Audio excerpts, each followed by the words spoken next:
சில பேரோட ஓகேங்களா? நம்ம இத இத முற்று முழுதாக நம்ம வந்து அவங்கள குறை கூடிறக்கூடாது. ஸோ சில பேருடைய மனநிலையை இது காட்டுச்சு அப்படின்னு சொல்லலாம். ஸோ அப்படியான ஒரு வீடியோ தான் இது. வாங்க வீடியோக்குள்ள போகலாம்.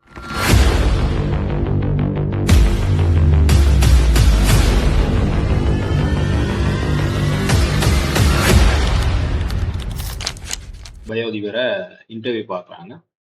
வீடியோ பாருங்க. சாப்பிடவே வந்துறாங்க. ஒரு ஃபண்ணுக்கு தான் நாங்கள் வந்தது. ஆனா இங்க இருக்கவங்களுக்கு 3000 ரூபாய் பெரிய காசுன்னு நான் நம்புறேன். எங்க வெளியில இருந்து வந்தவங்க சின்ன காசு. அதான் எந்த ஒப்பீனியன். என்ன நாள் வந்தீங்க? எந்த நாடு நீங்க? நாங்கள் London. We are coming from London. இல்ல 3000 ஓரளவுக்கு பெரிய காசு 3000 பண்றது. லண்டனுக்கு இல்ல 3000 ஒரு எவ்வளவு 5 பவுன் சுமார் பெரிய காசு பிச்சை காசு போல அங்க. பக்கத்துல இருக்கிற காசு அங்க. ஒரு பவுன் 450 ரூபா பாருங்களேன் 3000. வயோதிபர் வந்து தான் ஒரு இங்க வந்தது அல்ல இந்த உணவு திருவிழாவுக்கு வந்தது ஒரு பண்ணுக்காக வேண்டியும் எனக்கு 3000 சொல்றது ஒரு 5-6 யூரோ.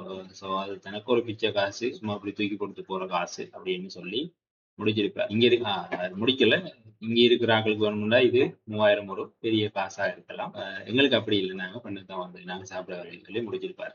ஏண்டா 3000 ஒரு சாதாரணமான குடும்பத்துக்கு ஒரு பிள்ளை, ஒரு 2 பிள்ளை இருக்கிற குடும்பத்துக்கு ஒரு கூலி தொழிலாளின்னு சொல்லக்கூட அந்த ஒவ்வொரு நாளும் கூலி தொழிலுக்கு போனா இப்போ கிட்டத்தட்ட 3000-3500 ரூபா கூலி தொழில் ஒரு ஆளுக்குரிய மேசன், இந்த மேசனுக்குரிய என்ன சொல்றது கோலையாவணிப்பாங்க அப்படியான அந்த உதவியாளர் அப்படின்னு சொல்லக்கூடிய இப்படியான சம்பளம் எடுக்கிறார்கள்.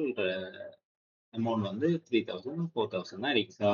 வீடியோ பார்த்துட்டு இந்த வீடியோவை அந்த அந்த இந்த வீடியோவில் இருக்கிறவரு சரியா காய்ச்சிருக்காங்கன்னு சொன்ன சில பேரை நான் பக்கத்துல இருந்து நான் பார்த்தேன். அவர் அங்க நல்லா உழைச்சிருக்கார் போல. இப்ப திமிர் தானே, உழைச்சா திமிர் இருக்கத்தானே வேணும், சரியாத்தான் இருக்கும் அப்படின்னு சொல்ற கதைய என்ற காதால நான் கேட்டேன். ஓகேங்களா? பாஸ்கர் அந்த ரீச்சாவ கொஞ்சம் கூடாம கதைக்கலாம்ன்றதுக்கு சில சம்பவங்களோன்ற மாதிரியும் நம்ம ஜோனர்ல பார்க்கணும். வேண்டா கந்தையா பாஸ்கரன் ஒரு நெதர்லாண்ட்ல இருந்த தொழிலதிபர். இங்க அந்த ஒரு உணவு திருவிழாவுக்கு ஒரு வெல் ஆர்கனைஸ்ட் இல்லாம போகுமான்னு நம்ம யோசிக்கணும். ஸோ அப்படியான சம்பவங்கள் ஒப்போஸ் இருக்கலாம். வேண்டாம், ஏற்கனவே பிரச்சனைகளுக்குரிய ரெஸ்டாரண்ட் தான் அது. முறையான தகுந்த சேவைகளை கொடுக்குற ரெஸ்டாரண்ட் பேரில் ரீச்சா ஃபேமஸ் இல்லை.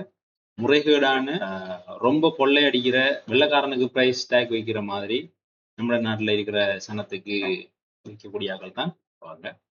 ஸோ அப்படின்னு சொல்லி தான் இவங்க ஃபேமஸ் ஆனது. ஸோ இப்படிதான் நடந்து முடிஞ்ச சம்பவம். So see you guys in the next video with another interesting topic.